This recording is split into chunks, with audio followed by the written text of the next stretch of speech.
Chalino Sanchez was a musician who passed away 3 decades ago, and yet he is still talked about and listened to in the present day. This is mainly because of his music, which achieved immense popularity and standed the test of time. But it's also because of his insane life, his criminal activities, and his mysterious death in 1992.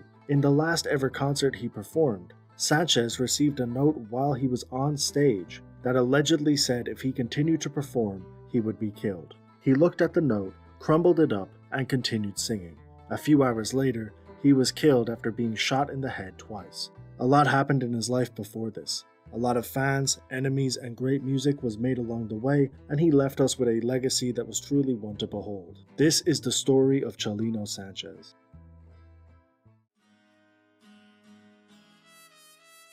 Chalino Sanchez, whose full name was Rosalino Sanchez Felix, was born on the 30th of August 1960 in Las Flecas Ranch, which was around 20 miles east of Culiacan in the northwest of Mexico. His upbringing was a rough one. He was the youngest of 7 children, and although his mother and father were hard-working people, they were still quite poor, and when Chalino was only 6 years of age, his father passed away, leaving his family in an even worse condition that was dire to say the least.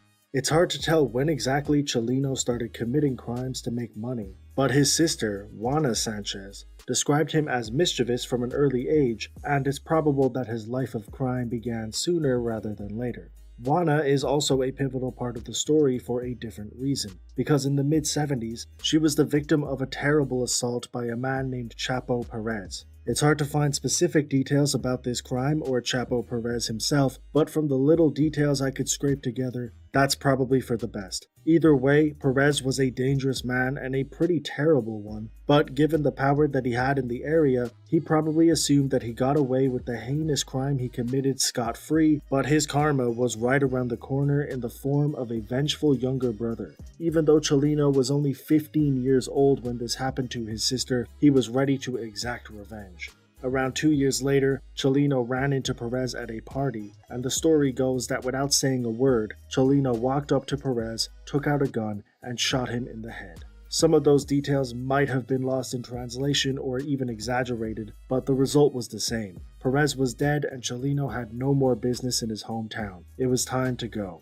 He went to Tijuana, where he made his money helping people cross the border from Mexico to the United States, and a couple of years later in 1977, he had the same idea. He crossed the border and went to Los Angeles to stay with his aunt in Inglewood. For the duration of his life, Chalino had a love for music and had always dreamed of being a successful musician, but it's fair to say that at this point of his life, that was merely a pipe dream and not something that was sustainable. For this reason, when he got to Los Angeles, he had to make his money elsewhere, and he did so by selling cars, doing dishes, and taking odd jobs that he would get every now and then. He would also continue his illegal antics by dabbling in drug dealing, and the business of helping people illegally cross the border also continued. This was done with his older brother Armando, and it appeared that Chalino was simply doing whatever it took to make money, which took him in all sorts of very strange directions, and making music was not a part of his plans. However, that all changed in 1984, and unfortunately, it was inspired by a murder.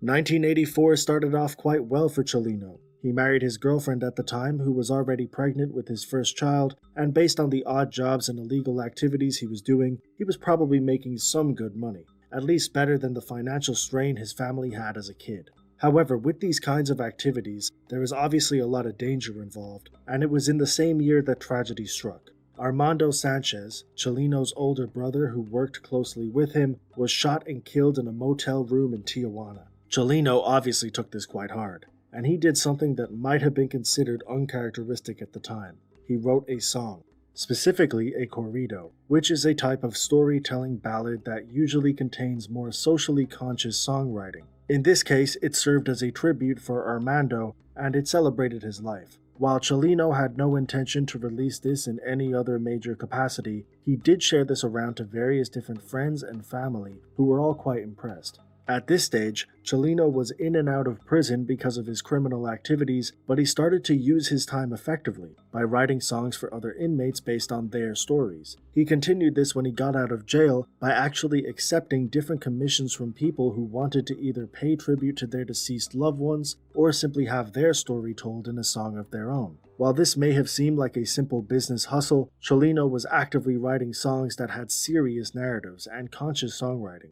He was honing his craft and probably not even realizing it. At the same time, word was spreading, demand was getting higher, and it was clear that there was an audience for authentic Mexican music that told real stories, as opposed to some of the more watered-down, Americanized Mexican music that was on the radio at the time. Even if this meant singing about dealing drugs and violence, it was still an authentic narrative that people wanted to hear. Chalino's music caught the attention of Angel Parra, a sound engineer with his own studio in California who wanted to work with Chalino. Together they created a 15-track demo in 1989 and would sell these cassettes from the boot of his car. Chalino was a prolific recorder and quickly began to create music at a rapid pace while independently distributing his work, and it was an effective strategy. By 1992, he had amassed a small but loyal fanbase. However, this fanbase was about to swell, and it's not for the reason you would expect.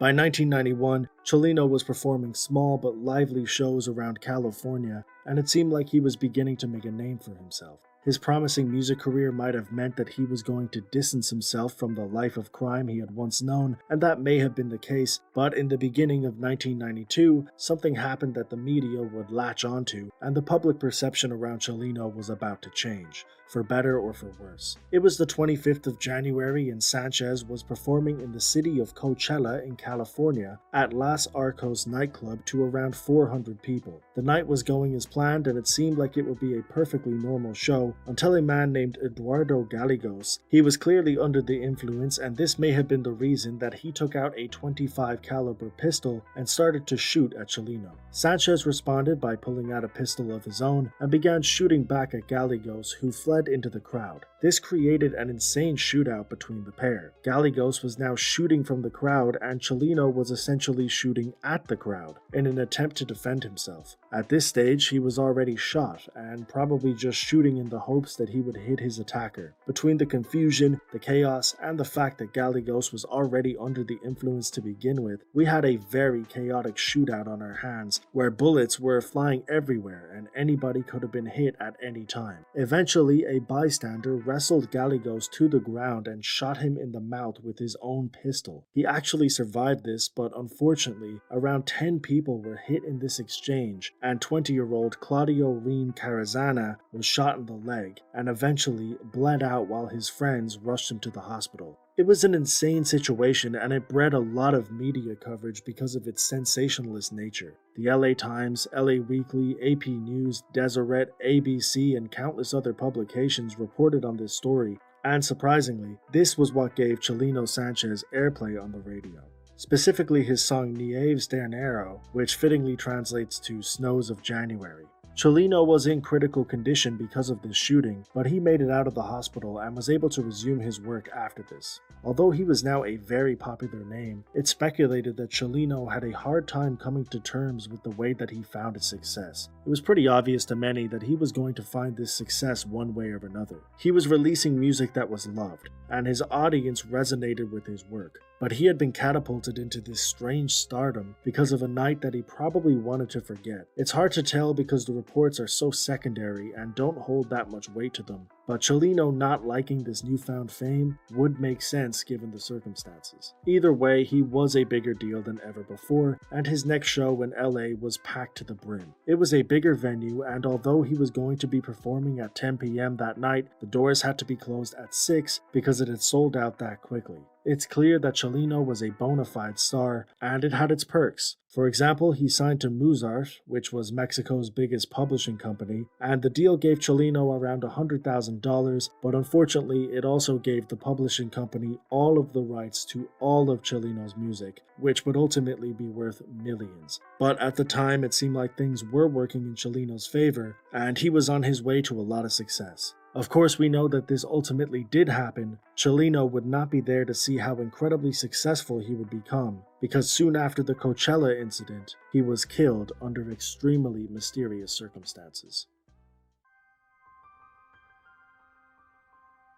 4 months after the shooting in Coachella, Chalino was in high demand and he decided to return to the place he came from by performing a rare gig in Culiacan on the 15th of May 1992. All things considered, the show was relatively normal, although the fact that it was actually in Mexico as opposed to the States added a new dynamic to the event. Chalino had most likely made quite a few enemies given his history and was also probably the subject to a lot of envy because of his newfound success. It may have been because of this that there was a target on Chalino's head at the show. It's difficult to find a timeline that accurately reflects the events of this night, but what is known is that during the gig, Chalino Sanchez received a note that read something along the lines of, "If you continue this show, you will die." We'll never know what the note actually said because Chalino crumpled up the piece of paper and essentially ignored it. Armed men with alleged state police identification cards pulled over Chalino and convinced him that the head of police wanted to see him. He was detained and put into one of their vehicles. The timeline becomes a bit blurred at this stage, but at some point after Chalino was detained, he was blindfolded and shot in the head twice. A few hours later, he was found and pronounced dead at the scene. Nobody was ever arrested and no motive was even established by the police, but it's probable that it was related to the Mexican drug trade that Chalino played a part in. Regardless of the motive,